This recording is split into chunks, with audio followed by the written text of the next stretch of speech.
हरे कृष्णा। आप सभी भक्तों का स्वागत है आज के इस सत्र में। तो हम लोग मंत्र 18 पे हैं। ओम ज्ञानतिमिरन्धस्य ज्ञानाञ्जनशलाकाय चक्षुरुन्मिलितं येन तस्मै श्री गुरुवे नमः।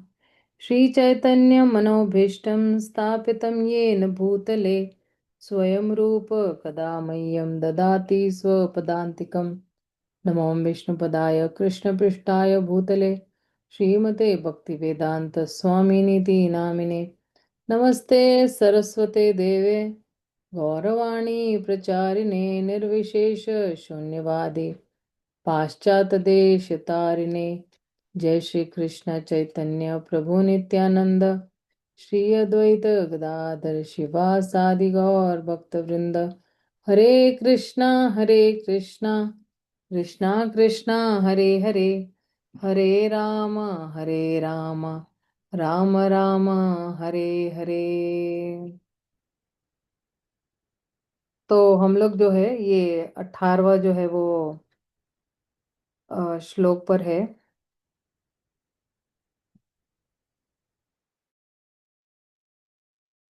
अग्नेनय सुपथाराय अस्मान् विश्वानि देव वयुनानि विद्वान् युयुधो युयोध्य स्मज्जुहुराणमेनो भूयिष्ठां ते नम उच्ति विधेम। तो यहाँ पे क्या कह रहे हैं? हे अग्नि के समान शक्तिशाली भगवान, हे सर्वशक्तिमान, अब मैं आपके चरणों में दंडवत प्रणाम करता हूँ। हे भगवान, आप अपने तक पहुँचने के लिए मुझे सही मार्ग पर ले चले, और चूंकि आप मेरे द्वारा भूतकाल में किया गया सब कुछ जानते हैं, अतएव मुझे विगत पापों के फलों से मुक्त कर दे, जिससे मेरी प्रगति में कोई अवरोध न आए। तो ये जो है ये पूर्ण शरणागति के लिए जो है वो प्रार्थना कर रहे। भगवान की शरण ग्रहण करने तथा उनकी अहेतु की कृपा के लिए प्रार्थना करने से भक्त पूर्ण आत्म साक्षात्कार के पथ पर प्रगति कर सकता है। भगवान को अग्नि के रूप में संबोधित किया गया क्योंकि वे किसी भी वस्तु को भस्म कर सकते हैं जिसमें शरणागत व्यक्ति के पाप भी सम्मिलित है, जैसा कि पिछले मंत्रों में वर्णन हुआ है। उन परम का वास्तविक या चरण स्वरूप पूर्ण पुरुषोत्तम भगवान का है, और उनकी निर्विशेष ब्रह्म ज्योति उनके मुख के ऊपर का दीप्तिमान आवरण है। इस प्रयास में आप आत्म साक्षात्कार का कर्मकांड पथ सबसे निम्न है। ऐसे कर्म वेदों की विधि विधानों से लेश मात्र भी विचलित होने पर विकर्म में परिणत हो जाते हैं, अर्थात ऐसे कर्म जो कर्ता के हित में नहीं होते।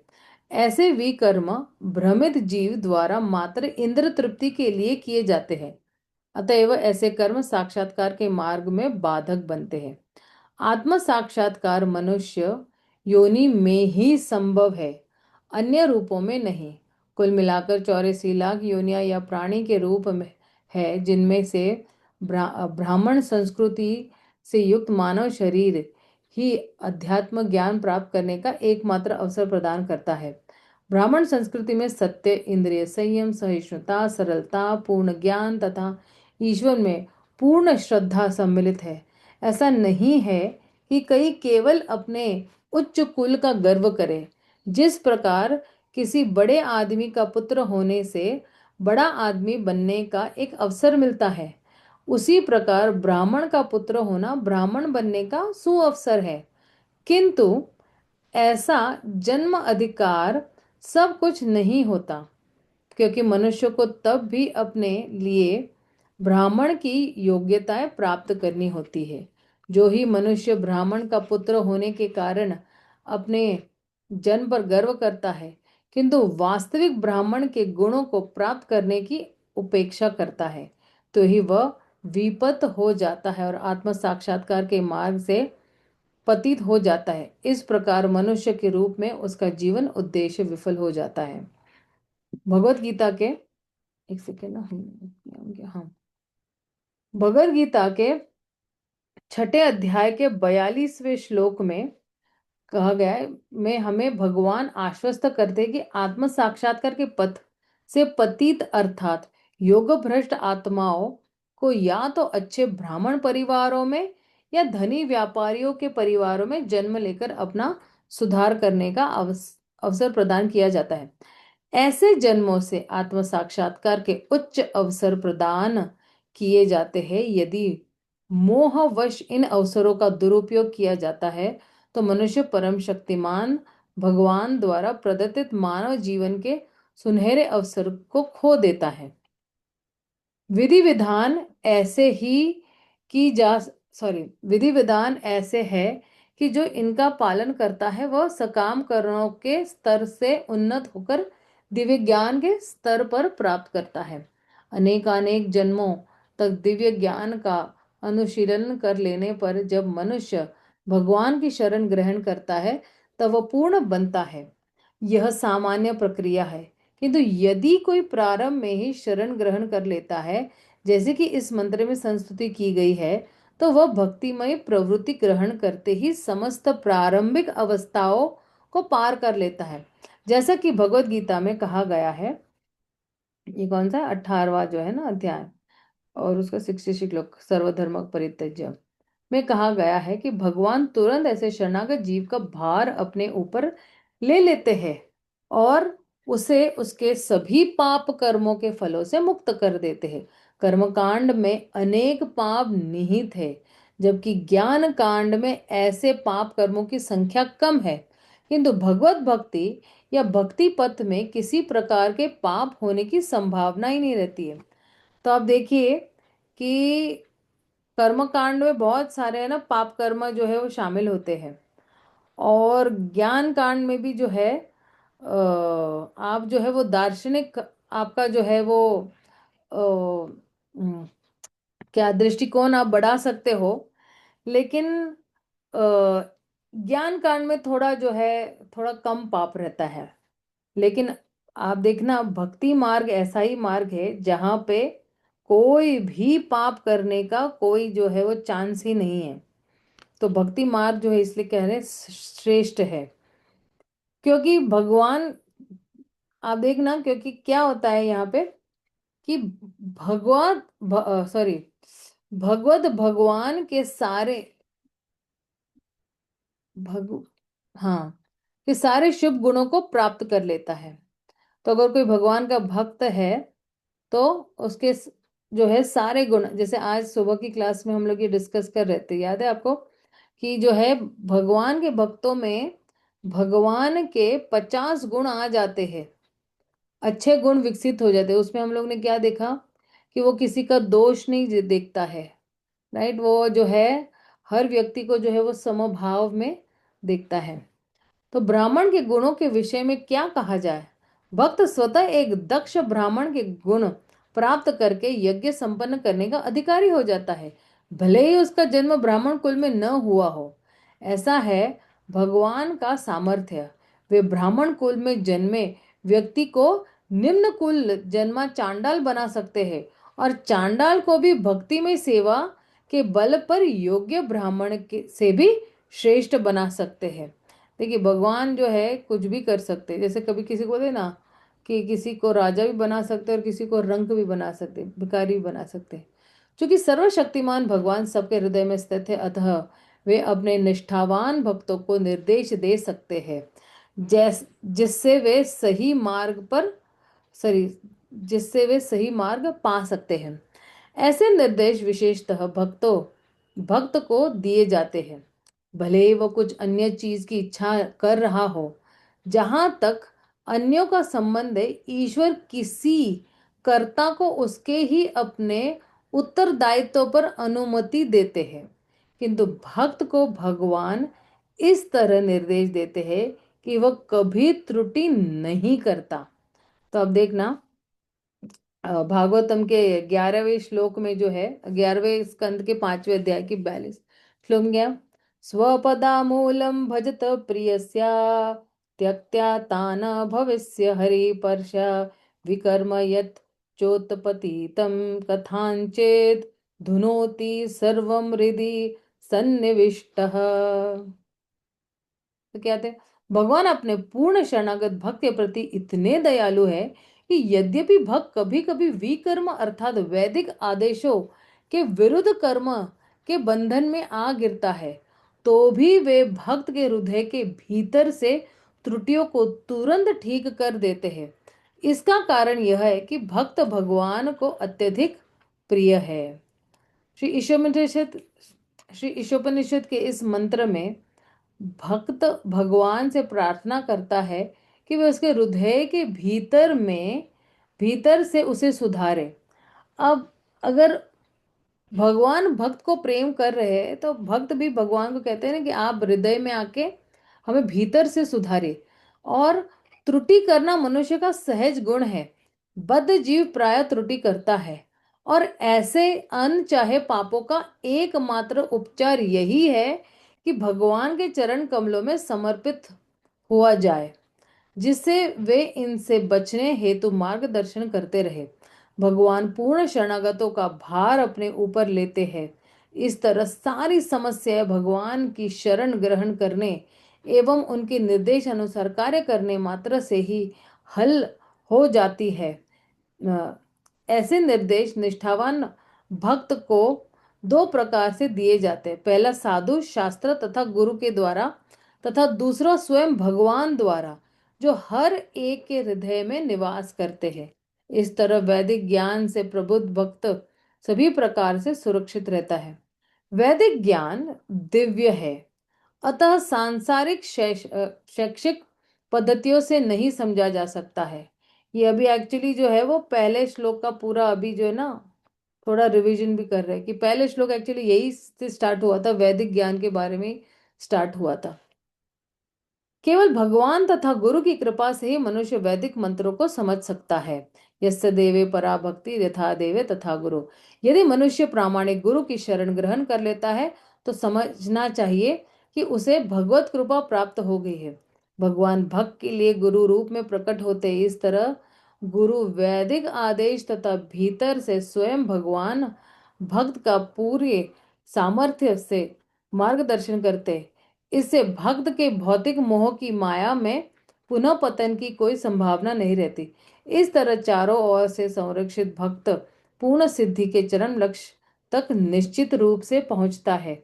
इस मंत्र में इस संपूर्ण विधि का संकेत दिया गया है और श्रीमद् भागवतम की इसकी और व्याख्या हुई है। भगवान के यश का श्रवण तथा कीर्तन स्वयं ही एक पुण्य कार्य है। भगवान चाहते हैं कि प्रत्येक व्यक्ति उनके गुणों का श्रवणम तथा कीर्तन करे, क्योंकि वे समस्त जीवों के हितैषी है। भगवान के यश के श्रवण तथा कीर्तन से मनुष्य समस्त अवांछित वस्तुओं से शुद्ध हो जाता है और तब ईश्वर की प्राप्ति उसकी भक्ति स्थिर हो जाती है। देखिए, इसलिए तो हम लोग ना, हमारा जो आंदोलन है वो प्रचारकों का आंदोलन है। ये नहीं कि हम ज्ञान लेकर हम अपने तक ही रखते हैं, हम वो ज्ञान को बांटते भी है।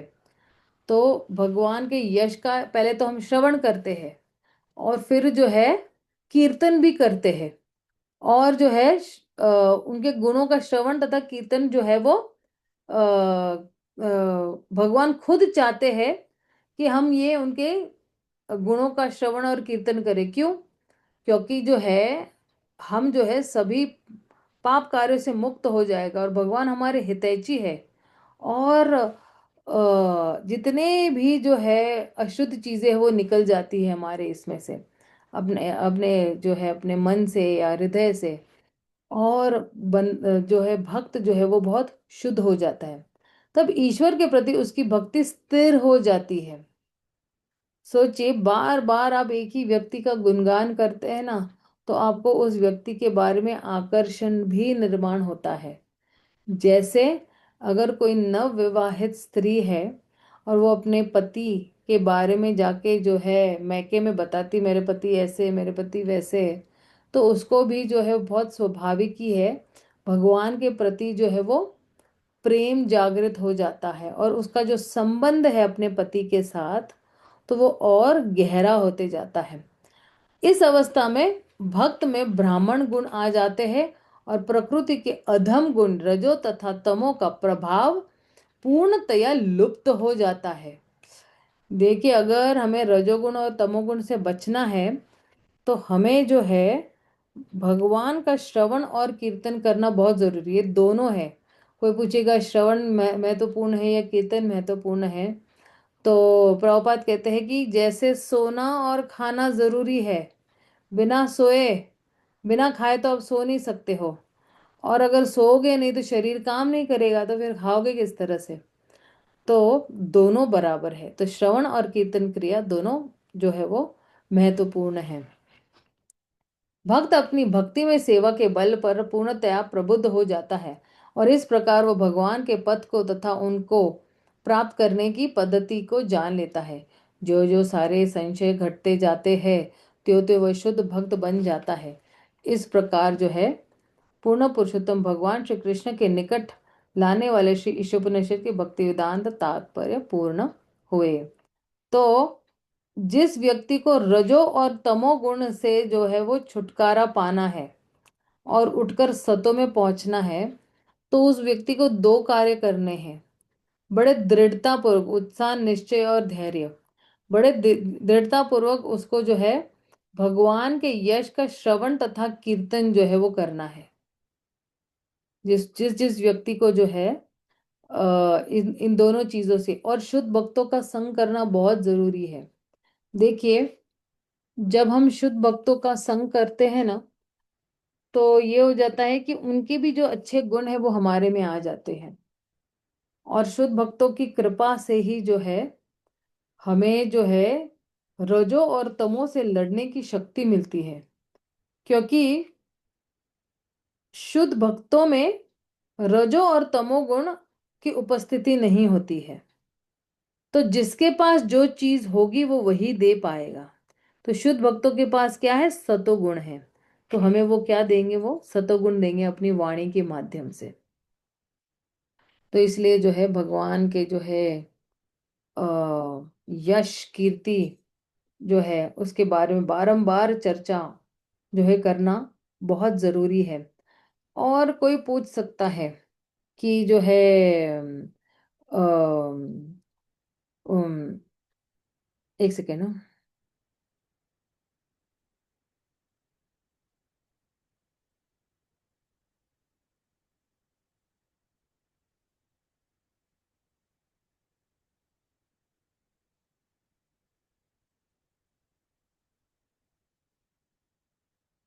तो कोई पूछ सकता है कि ठीक है, आप बोल रहे हो श्रवणन और कीर्तनन बहुत जो है आ, हमारे आध्यात्मिक जीवन की नींव है, और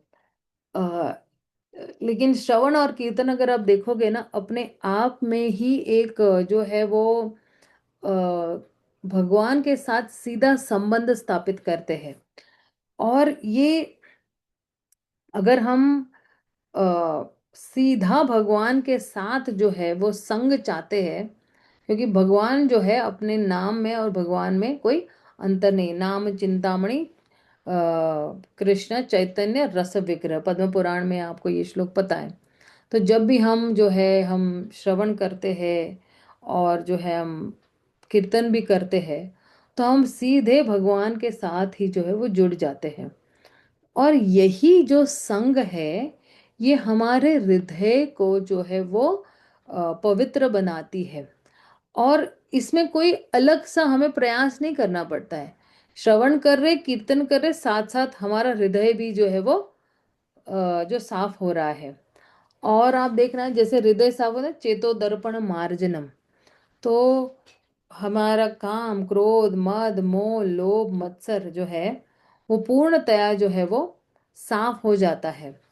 और हमें जो है हमारी जो है वास्तविक पहचान जो है भगवान के साथ वो मिल जाती है।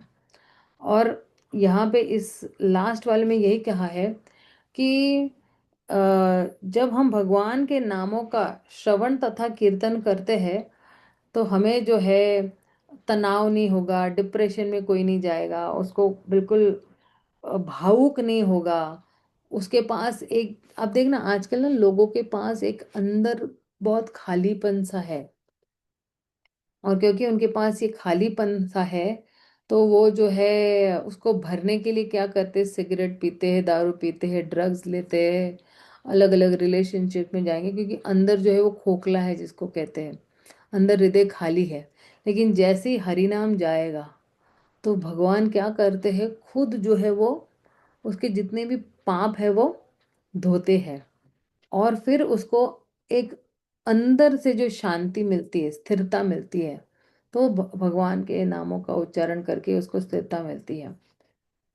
और श्रीमद् भागवतम में जो है पहले स्कंद के दूसरे अध्याय के 17वें श्लोक में, ये मेरा बहुत बहुत फेवरेट श्लोक है, मुझे बहुत अच्छा लगता है ये श्लोक। तो इसमें कहते हैं, शृण्वता स्वकथ कृष्णा पुण्य श्रवण कीर्तनम।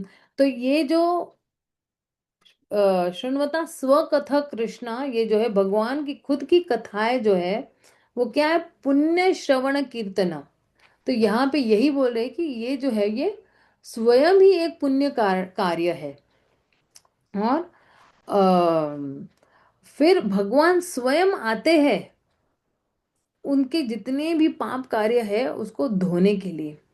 और ये जो हरि नाम है ये बहुत ही पावरफुल है, इतना शक्तिशाली है कि कोई भी जो है वो जो है भगवान के नामों का उच्चारण कर सकती है। माया से हम लोग बच सकते हैं। हमारा जो धैर्य, मतलब हमारी जो दृढ़ता है उसे और मजबूत बनाती है। और हमारा हमारी जो जब भी हम भगवान के नामों का उच्चारण करते हैं तो एक्चुअली ये हरि नाम जो है ना, ये हमारी बुद्धि को भी सुरक्षिता प्रदान करता है, क्योंकि बुद्धि ही डिसीजन बनाने वाली है। ऐसा करो, वैसा करो, ये मत करो, ये ऐसे करो, ये वैसे करो। तो बुद्धि जो है, बुद्धि को भी सुरक्षित रखना बहुत ज़रूरी है ना। गलत हम अगर निर्णय ले लेंगे तो बहुत मुश्किल हो जाएगा। और हमें कोई भी निर्णय लेना है तो उसमें बिल्कुल स्पष्टता मिलती है। जब भी हम भगवान के नामों का जप करते हैं तो हमें जो है बहुत क्लैरिटी मिलती है।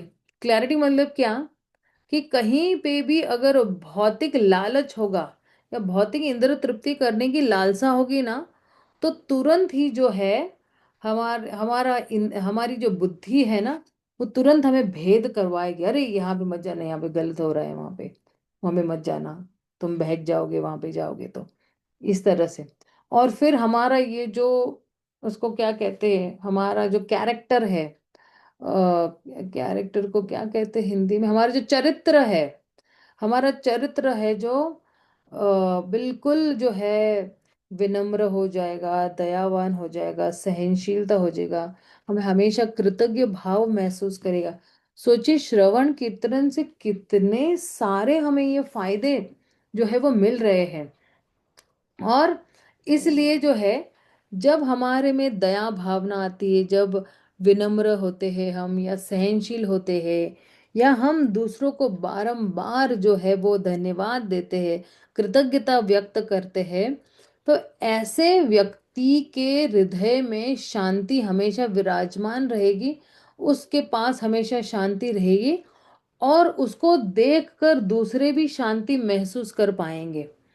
और जैसे जैसे हम श्रवणम कीर्तनम करते जाएंगे, भगवान के नाम गुण रूप लीलाओं का अगर श्रवण करते रहते हैं, तो फिर जो है हमारा जो कोमल श्रद्धा है ना, वो बिल्कुल निष्ठा में एकदम स्ट्रांग फेथ हमें मिलेगा। और हम बिल्कुल अडिंग रह जाएंगे, है ना। कि रोज अगर हम श्रवणम कीर्तनम करते हैं, है ना, या भगवान के नामों का जप करते हैं, तो हमारे पास एक मजबूत जो है वो दार्शनिक समझ होगी। और हमारी जो श्रद्धा है वो कभी डगमगाएगी नहीं। और हमारे पास बिल्कुल स्पष्टता हो कि मुझे किस दिशा में अभी जाना है, मुझे अपने जीवन के साथ क्या करना है। कितने सारे हमारे पास संशय होते हैं, है ना, वो सब जो है वो पिघल जाते हैं। और जब हम शुद्ध भक्तों के संग में आते हैं, तो शुद्ध भक्तों के संग में आके भी जो है हमें जो है हमारे जितने भी संशय है वो सारे छिन्न भिन्न हो जाते हैं। और आप देखना कि जैसे जैसे हम श्रवणम और कीर्तनम करते जाते हैं, तो फिर जो है अ, एक आपस में ही एक बड़ा प्यार भरा जो है एक समाज निर्माण होता है। नहीं तो आज देखना कि लोग कितने अकेले हैं, कितने अकेले महसूस करते हैं अपने आप को। और क्योंकि वो अकेले हैं तो हृदय भी उनका खाली है। तो उसको क्षणिक भरने के लिए कोई दारू का सहारा लेगा, कोई ड्रग्स का सहारा लेता है, कोई जुआ का सहारा लेता है, कोई पर स्त्री पर पुरुष संग का सहारा ले रहा है। और इसी तरह से धर्म के चार स्तंभ जो है वो नीचे गिर जाते हैं। लेकिन जब हम एक भक्त समाज में आते हैं और साथ में हम लोग जो है भगवान को बीच में रख कर जब हम श्रवणम कीर्तनम करते हैं, तब जो है जो है हमें जो है अकेलेपन से बचाता है ये। अब देखना कितने लोग अकेलेपन में सुसाइड करते हैं, छलांग लगा देते हैं, अपने आप के साथ कुछ ना कुछ बुरा जहर खा लेते हैं, नींद की गोलियां खा लेते हैं। लेकिन हम कितने लकी है कि हम लोग जो है ये श्रवणम कीर्तनम के माध्यम से अकेलेपन से बच जाते हैं। अब देखना इस्कॉन के अंतर्गत कितने ऐसे पुरुष है और स्त्रियां हैं, प्रभु जी और माता जी दोनों हैं, जो अकेले रहते हैं।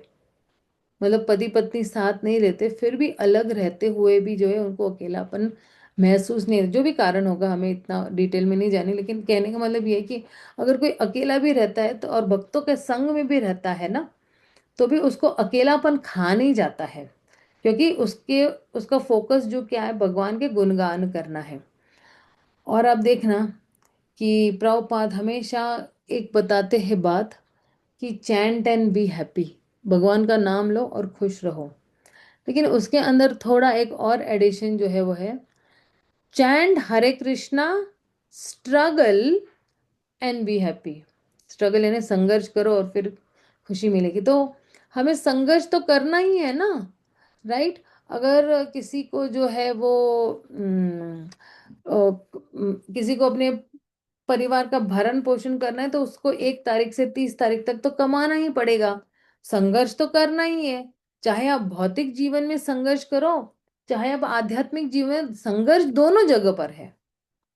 लेकिन फर्क दोनों संघर्ष में यही है कि एक में आपको भगवान के प्रेम की प्राप्ति नहीं होगी और दूसरे में आपको भगवान के प्रेम की प्राप्ति होगी। क्योंकि दोनों कार्यों में नजरियों का फर्क है। अब आप देखिए, एक सेकेंड, इसको मैं और अच्छी तरह से समझाती हूँ।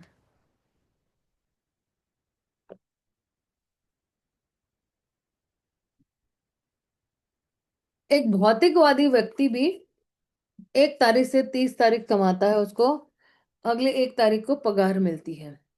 और एक भक्त भी जो है वो कमा रहा है। लेकिन जब भक्त नौकरी कर रहा है या बिजनेस कर रहा है, तो वो हमेशा भगवान को बीच में रखता है। और उसको पता है कि भोक्ताराम कौन है, यज्ञ तपसम कौन है, सर्वलोक महेश्वर कौन है, सूर्य सर्वभूता नाम कौन है। भक्त को बिल्कुल पता होता है। तो अब जो है, जब भक्त को ये बात पता होती है ना, तो वो इंद्र तृप्ति नहीं करता है। क्योंकि उसको पता है ये जो कर्म मैं कर रहा हूं या जो कुछ भी है, ये भगवान की कृपा से प्राप्त हुआ है मुझे।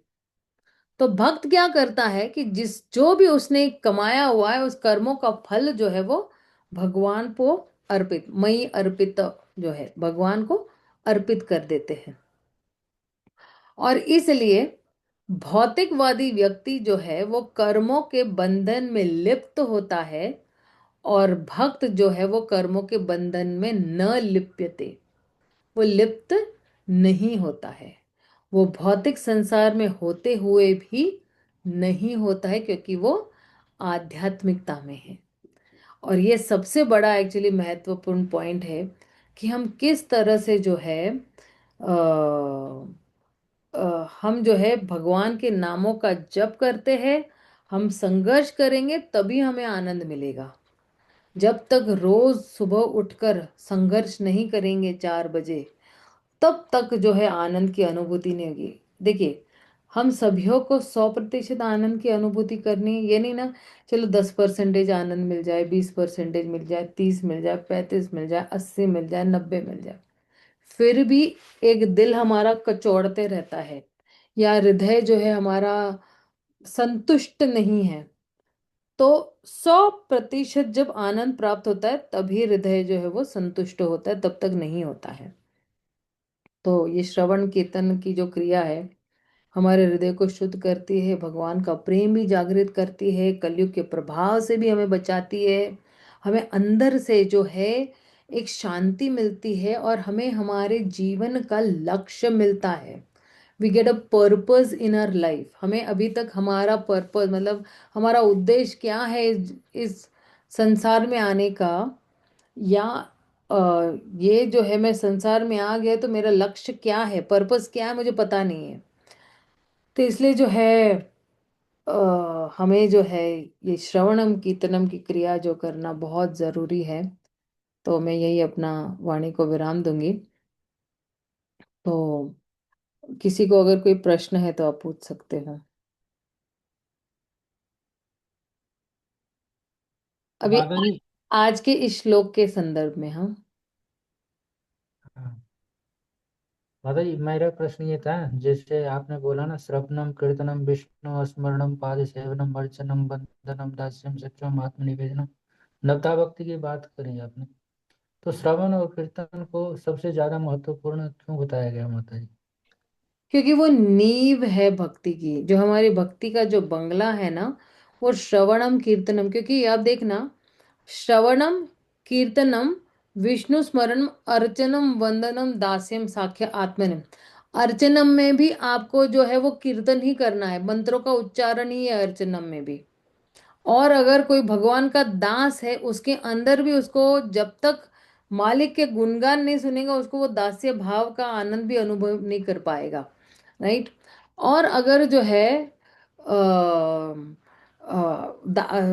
साख्यम जो है, तो अगर जब तक जो वो है अपने सखा के बारे में सुनेगा नहीं तो उसको पता ही नहीं चलेगा कि मेरे सखा की क्या या मेरे मित्र की क्या महानता है।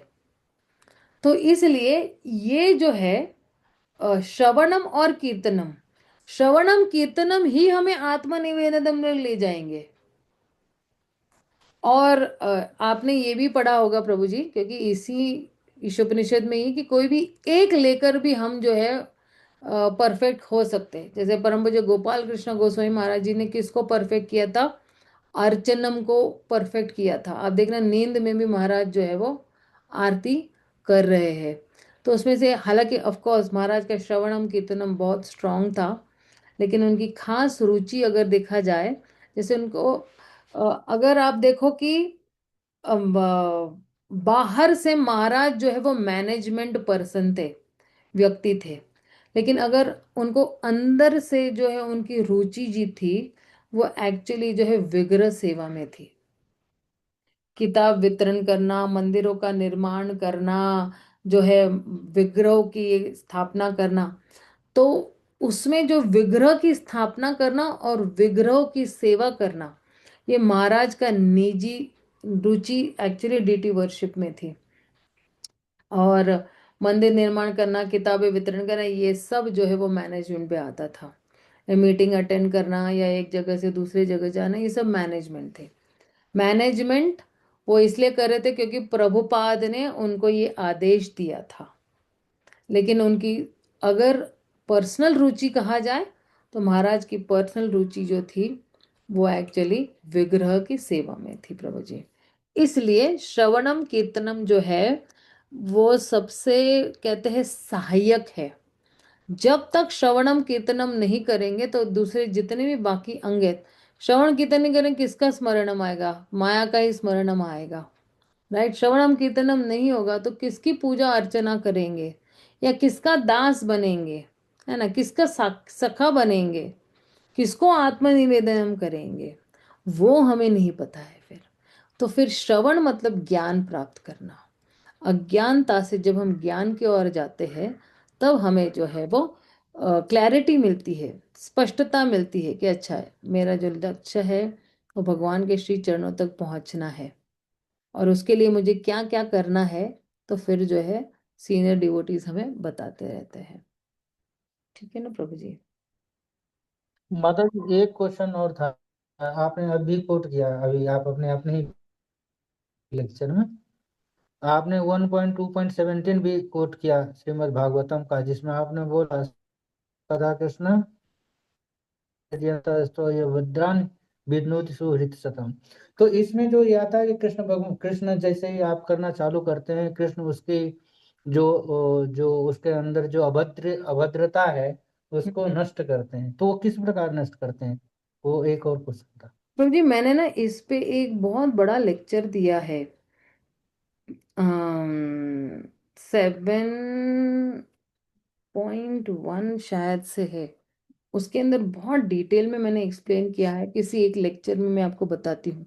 लेकिन चलो, मैं अभी एक्चुअली उसको संक्षिप्त में भी बता सकती हूँ कि ये जितने भी श्लोक है ना, जो 17वें श्लोक से है, श्रृण्वता स्वकथा कृष्णा पुण्य श्रवण कीर्तना।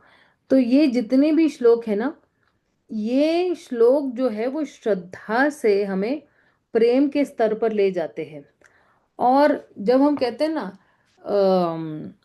शृण्वता स्वकथा कृष्ण पुण्य श्रवण कीर्तना हृदय अंतस्ति अभद्राणि विधुनोति सुहृद सताम, और उसके अगले ही जितने भी श्लोक है ना, नष्ट प्रायेषु अभद्रेषु नित्यम भागवत सेया तदा रजस्तमो भाव न काम क्रोध लोभश्च या एवं प्रसन्न मनसो, ये जितने भी श्लोक है, तो कहते हैं कि जब हम भगवान के बारे में वैदिक ग्रंथों से सुनते हैं, तो जैसे हम भगवत गीता सुनते हैं भगवान से डायरेक्ट, है ना, और जो है ये अपने आप में एक पुण्यशाली जो है वो क्रिया है।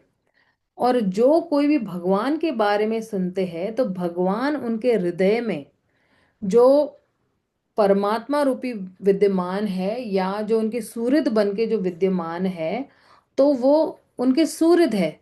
तो फिर सूर्य क्या करते हैं, सूर्य जो है वो उसी भक्त के या अपने मित्र का हृदय जो है वो जो है वो साफ करते हैं, या जो है वो अच्छी तरह से धोते हैं, उस चीज को साफ करें। तो इस तरह से जो है, जब भगवान स्वयं उसके जितने भी अनर्थ है वो साफ करते हैं उसके हृदय में, तो बहुत स्वाभाविक ही है कि ये भक्त को भगवान जो है भगवान के साथ अपना जो सोया हुआ संबंध है वो फिर से जागृत हो जाता है और विकसित होना शुरू हो जाता है। और जैसे जैसे वो कृष्ण के बारे में सुनता है ना, भागवतम से, भगवत गीता से, भक्तों से, तो उसकी जो भक्ति है ना वो बिल्कुल स्थिर हो जाती है, बिल्कुल फिक्स्ड हो जाती है। और जैसे जैसे वो भक्ति में एक्चुअली आगे प्रगति करते रहता है, तो फिर उसे जो है ये जितने भी जो है ना आगे के जो श्लोक आते हैं ना, तदा रजस्तमो भावो, तो उसको रजोगुण सतोगुण सॉरी तमोगुण जो है, ये जो है, क्योंकि रजो में क्या है, काम वासना है, और तमो में क्या है, कि जो है वो उद्दंडता है ना, वो नहीं करना चाहते, ये सब खत्म हो जाते। तो ये जो है रजो और तमो गुण हो, तो वो एक्चुअली ये हमारी जो है वो क्या कहते हैं उसको, गंदगी एक तरीके से कह लो हमारे हृदय में, तो वो पूरी तरह से साफ हो जाती है। और फिर जो है, जैसे ही रजोगुण और तमोगुण जो है वो साफ हो जाते हैं, तो हम सतोगुण में स्थित हो जाते हैं। और जैसे ही हम सतोगुण में स्थित हो जाते हैं, तो बिल्कुल ज्ञान दीपेन भासोतात, तो हम जो है ये भगवान का जो विज्ञान है वो बहुत अच्छी तरह से समझ सकते हैं। और जो अ, है ना, हृदय अंतस्थ ही अभद्राणी विधुनोति सुहृद सताम। तो जो कुछ भी हृदय में जो है वो अभद्र है, वो तुरंत ही जो है अ, वो जो है छिन्न भिन्न हो जाता है। और आप देखना उसी श्लोक में जो है एक और जो है कहा गया है कि लास्ट में एक्चुअली वही कहते हैं, भेद्यते हृदय ग्रंथि छिन्द्यते सर्व संशय और क्षीयन्ते चास्य कर्माणि दृष्ट एवं आत्मनि ईश्वरे।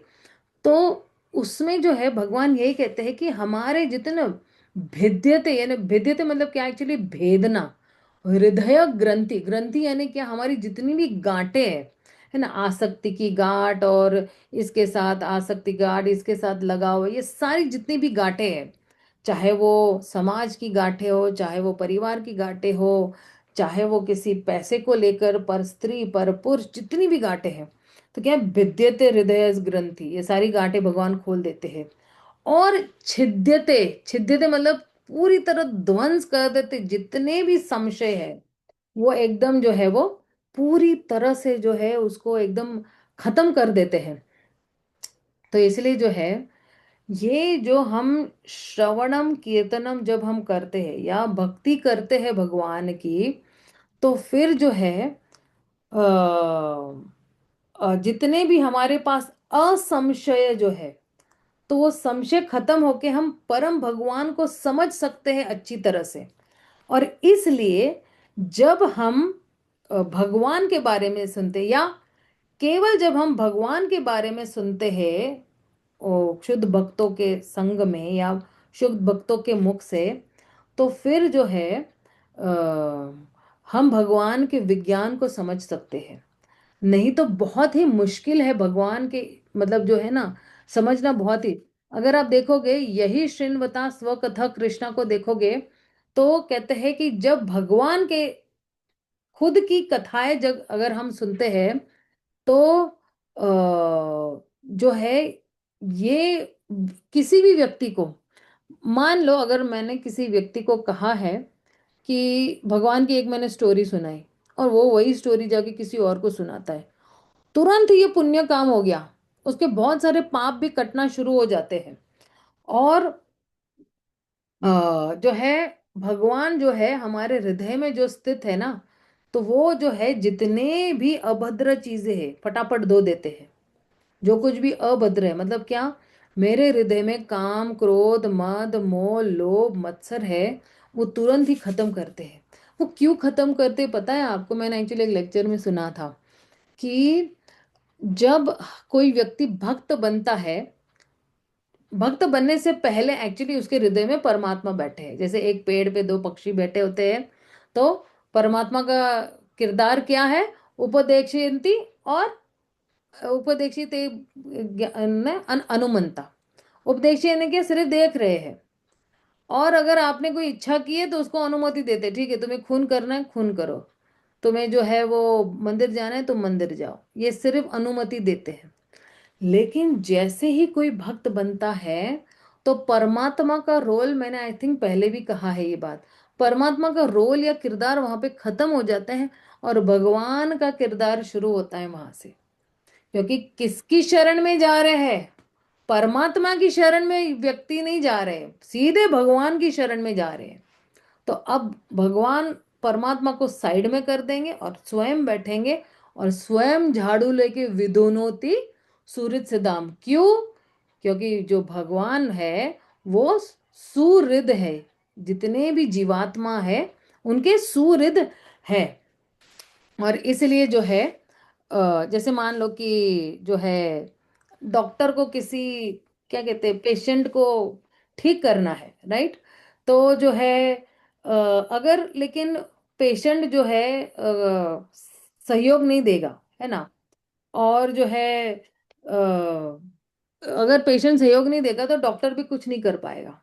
तो यहाँ पे क्या हो रहा है कि जो है पेशेंट भी सहकार कर रहा है और डॉक्टर का कहना मान रहा है, तो डॉक्टर भी जो है अपनी ड्यूटी बहुत अच्छी तरह से निभा रहे हैं।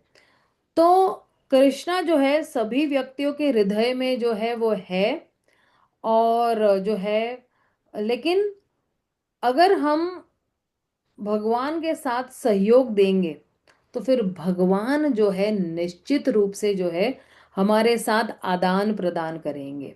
तो कहते हैं ना कि अगर तुम मुझे मदद करोगे तो मैं निश्चित रूप से मदद करूंगा। एक कहावत है, God helps them those who help themselves. अगर अपनी मदद करनी है तो निश्चित रूप से भगवान भी मदद करने आ जाएंगे हमारे। इसलिए जो है जो भगवान के बारे में सुनते हैं, तो जो प्योरिफिकेशन होता है ना, वो दो तरफा प्योरिफिकेशन हो रहा है। एक तरफा प्योरिफिकेशन नहीं हो रहा कि यहाँ से मैं ही गाना गाए जा रही हूँ श्रवण कीर्तन, वहां से भी हो रहा है। तो एक होता है कि हम जो है हमारे हृदय में भगवान की उपस्थिति एक्टिवेट कर देते हैं, और जो है अंदर से भगवान जो है हमें क्या करते हैं, हमें जो है वो पवित्र कर देते हैं। तो कैसे हो रहा है, नष्ट प्रायुषो भद्रेषु नित्यम भागवत सेवया।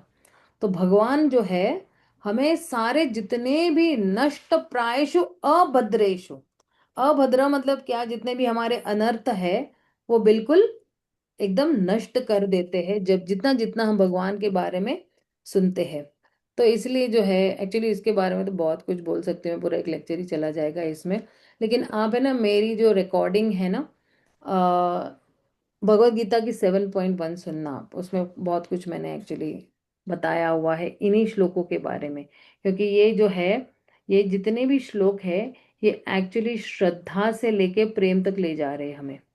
ठीक है, किसी और का कोई प्रश्न है? हाँ, नदिया शिरोमणि प्रभु, आपका कुछ प्रश्न है, बताइए, पूछिए आप। हरे कृष्णा माता जी, दंडवत प्रणाम। हम्म। सभी भक्तों को प्रणाम। माता जी, ये इसमें दिया है जैसे कोई व्यक्ति अपने जैसे लक्ष्य से चूकता है तो वो या तो उसको ब्राह्मण के घर में जन्म मिलता है। हाँ। लेकिन अक्सर देखा जाता है कि सभी धनी परिवार के व्यक्ति तो भक्ति नहीं करते हैं, या हम्म सभी ब्राह्मण के बच्चे तो भक्ति नहीं करते हैं। और हम्म। उधर में भगवान कहते हैं कि न में भक्त प्रणश्यति। तो क्या कुछ कुछ एक ही धनी परिवार में जन्म ले पाते हैं, बाकी जो उनके पुण्यों के आधार पर लेते हैं, या करेक्ट। सभी लक्ष्य से चूके हुए लेते हैं? नहीं नहीं नहीं, आपकी समझ सही है प्रभु जी, कि जो है क्योंकि उन्होंने पुण्य किए हो इसलिए फिर धनी मनी परिवार में जो है उनको फिर वापस जन्म मिलता है। अच्छा। जितने भी धनी मनी परिवार के लोग हैं उनको जो है वो अपने पुण्य कर्मों की वजह से मिलता है। लेकिन जो भगवान यहाँ पे कह रहे हैं ना, कि अगर जो है कोई योगी जो है वो, उसको सफलता प्राप्त नहीं होती है, और थोड़ा ही जो है वो उसने प्रैक्टिस किया हुआ है, तो वो जो है वो कहाँ पे आ जाता है, शुचि नाम श्रीमता गेहे, ये जो बात कर रहे हैं ना वो छठे अध्याय हम्म। में है। तो वो फिर जो है वो धनी मनी परिवार में आ जाते हैं। लेकिन बहुत सारे लोग तो धनी मनी परिवार में हैं, राइट? तो वो लोग अपने हम्म। पुण्यों की वजह से धनी मनी परिवार में आते हैं। ये ये जो है वो जो है कहते हैं ना, असफल योगी नहीं होते हैं वो जो उसमें हो भी सकते हैं कुछ, मतलब हमें किसी का मतलब ना से बेरा नहीं है मेरे पास। लेकिन प्राय लोग पुण्य की वजह से, इस जन्म में मैंने कितना पुण्य किया है तो अगला जन्म मुझे वैसा ही मिलेगा, अगला जन्म मैंने कितना पुण्य किया है तो उसका अगला जन्म मुझे वैसे ही मिलेगा। और भगवान तो कहते हैं ना कि अगर मेरा स्मरण करो तो मेरे पास आओगे, आपको जो है दूसरा मनुष्य जन्म लेना ही नहीं पड़ेगा, सीधा आप मेरे पास आओगे। ठीक है ना प्रभु जी? ओके माता जी, धन्यवाद। ओके, किसी का और कोई प्रश्न है? ठीक है, तो हम लोग जरा ना अपनी एग्जाम के ऊपर भी जरा चर्चा कर लेते हैं, कि आज है 7 जनवरी, राइट? तो 7 जनवरी आज है, तो आपको क्या लगता है कि आप कितने जल्दी जो है वो परीक्षा दे पाओगे?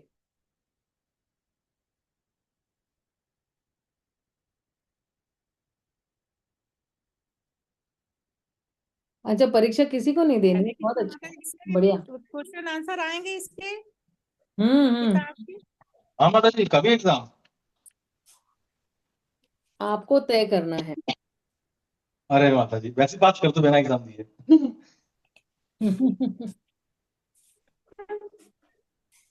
तो आपको क्या लगता है कौन सी तारीख पे आप परीक्षा दे पाओगे?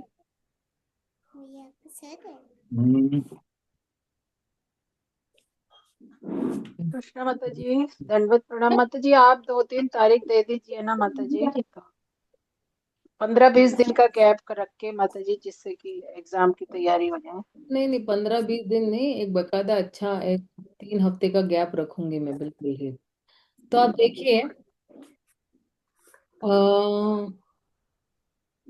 31 जनवरी रख सकते हैं हम लोग, लेकिन ये ना एग्जाम प्लीज सुबह होगी, क्योंकि हाँ, 12 तारीख से एक्चुअली मैं रात को एक नया कोर्स शुरू कर रही हूँ भगवत गीता का। तो ये पूरा जो है 18 डेज जो है वो भगवत गीता का ही रहेगा, बीच में कोई एक गैप भी हो सकता है, इसलिए रात को ही होगा। तो मैं रात को ये एग्जाम बिल्कुल नहीं ले पाऊंगी। तो इसलिए जो है ये 31 को कहीं तो भी सुबह 11 से 1 में या कुछ ऐसे ही लूंगी मैं, सैटरडे को। या अगर आप बोलते हो संडे को, फिर 11 से 1 में ले सकते हैं, इस तरह से। ठीक है माता जी, संडे को 11 से 1 ठीक है। 31 तारीख लंबा नहीं हो गया? अच्छा, संडे नहीं रखते हैं, नेहा सुखानी माता जी बोल रहे हैं, ओके। तो कृष्णा माता जी। 31 को रख सकते हैं सुबह 11 से 1 में। मतलब संडे को प्रॉब्लम है क्या? माता जी सब किचन में होते हैं सुबह के अच्छा टाइम। अच्छा माता जी 1 बजे के बाद दिन में नून में एक सेकेंड, बिल्कुल कशिश माता जी बिल्कुल। क्या कह रहे हैं? माता जी या तो मॉर्निंग या तो नून टाइम ज्यादा प्रेफरेबल रहेगा।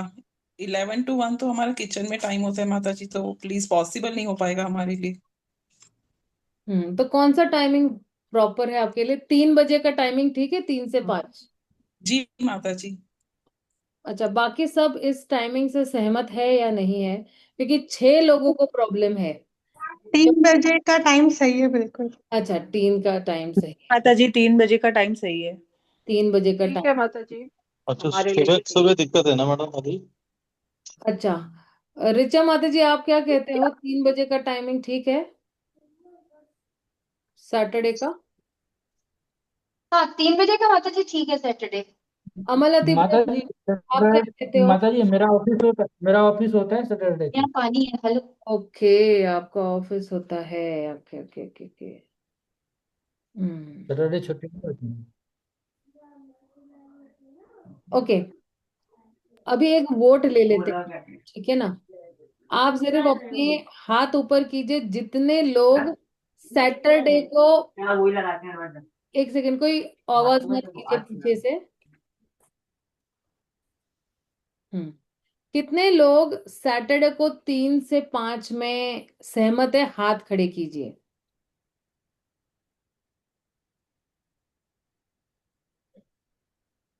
नदे शिरोमणि प्रभु 3 से 5 में। हरे कृष्णा माता जी, मैं तो जैसे भक्त एग्री हूँ, मैं तो वैसे सहमत हूँ सभी के साथ में। अच्छा अच्छा, मेरा पर्सनल। रेखा माता जी, ऋचा माता जी, रिया तीर्थानी माता जी, आप क्या कहते हो?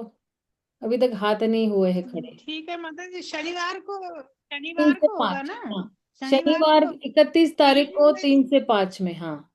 3 से 5 में, ओके ठीक। ओके, चलो इन्होंने भी मान लिया है, नदिया शिरोमणि प्रभु। ऋचा माता जी आपका क्या कहना है? आलोक प्रभु? हाँ ठीक है माता जी, ओके डन। ठीक है। और रिया तीर्थानी माता जी, उनका क्या कहना है? डेट कोई सी भी हो, बस दिन का टाइम हो बस। ठीक है, 3 से 5, ओके। अमलाति प्रिय प्रभु, मैं आपका अलग इंतजाम करूंगी संडे के लिए, ठीक है ना? आप अलग से एग्जाम देना ऑनलाइन पे। ठीक है, आपका एक अलग इंतजाम हो जाएगा संडे वाले दिन, आप मुझे सिर्फ टाइमिंग बता देना, तो फिर उस तरह से शेड्यूल कर दूंगी। तो अभी मैं एक फाइनल डेट जो है, माता और जी इसी में सुबह में 7 बजे से ले लीजिए ना, शनिवार को ही अगर लेना है तो सुबह में मॉर्निंग में कर दीजिए, ताकि मैं भी नहीं चाहता हूँ कि मेरे को अलग से प्रेफरेंस मिले, मैं ऐसा नहीं चाहता हूँ। मैं भी चाहता हूँ सबके साथ ही पेपर दे दूँ, हाँ मेरी ऐसी इच्छा है।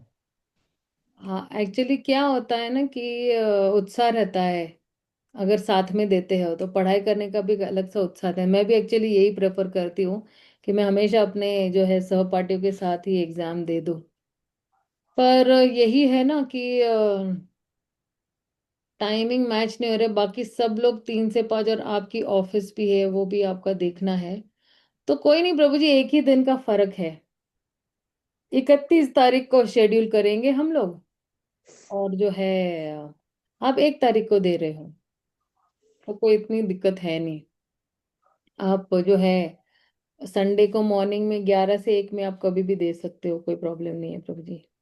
तो माता जी श्लोका का भी उसी दिन हो जाएगा क्या? 3 से 5 में ही हो जाएगा। हाँ, 3 से 5 के बाद ही श्लोका का भी हो जाएगा। ठीक, ओके।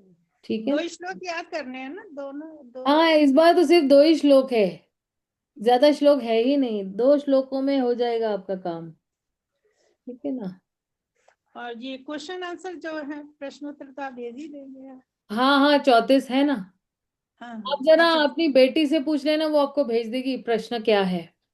हाँ हाँ ठीक है ना। हाँ हाँ हाँ। माता जी लेकिन लॉन्ग आंसर, लॉन्ग लॉन्ग वाली क्वेश्चन का कितने करने? सभी करने हैं, सभी आने वाले हैं। इस बार 34 के 34 प्रश्न आने वाले हैं। नहीं माता जी, जो लंबा लिखना होता है, ए से टाइप का जो लिखना होता है वो। वो तो ओबी है ना। जी ओबीए वो भी तो वो। दे दिया है ना उसका, पहले ही मैंने बता दिया था कि ओबीए में कौन से 2 प्रश्न आपको करने हैं। अरे ओपे वो थैंक यू। मैंने बता दिया था व्हाट्सएप ग्रुप पर ही, मैंने बता दिया था कि अच्छा ये ओबीए के ये 2 प्रश्न आने वाले हैं मेरे अच्छा, ख्याल। व्हाट्सएप ग्रुप कर देता हूँ। हाँ, ओके व्हाट्सएप ग्रुप का जरा हिस्ट्री चेक करके देखिएगा कि क्या आने वाला है ना। मैंने बहुत हरे पहले ही हरे बोल कृष्णा दिया था। माता जी, उपदेशामृत के बताए थे माता जी, आपने ईशोपनिषद के अभी नहीं बताए थे। ओके, अगर ईशोपनिषद के नहीं बताए थे तो बता देते हैं आपको। ठीक है, मैं व्हाट्सएप ग्रुप में डाल देती हूँ ईशोपनिषद का भी, जो भक्ति रसामृत सिंधु का बताया हुआ था। ओके ठीक है, ईशोपनिषद का भी मैं बता देती हूँ, है ना। ओके, किसी का और कोई प्रश्न? तो हमारी 31 जनवरी जो है वो डेट तय हुई है। 31 जनवरी को हम जो है वो परीक्षा दे रहे हैं। ठीक है ना। 31, यहाँ पे आप जो है अपना मार्क कर लीजिएगा कि 31 जो है वो जनवरी को हम सभी जो है वो परीक्षा दे रहे हैं। आपके साथ मैं भी देने वाली हूँ परीक्षा। मेरी भी परीक्षा है, राइट।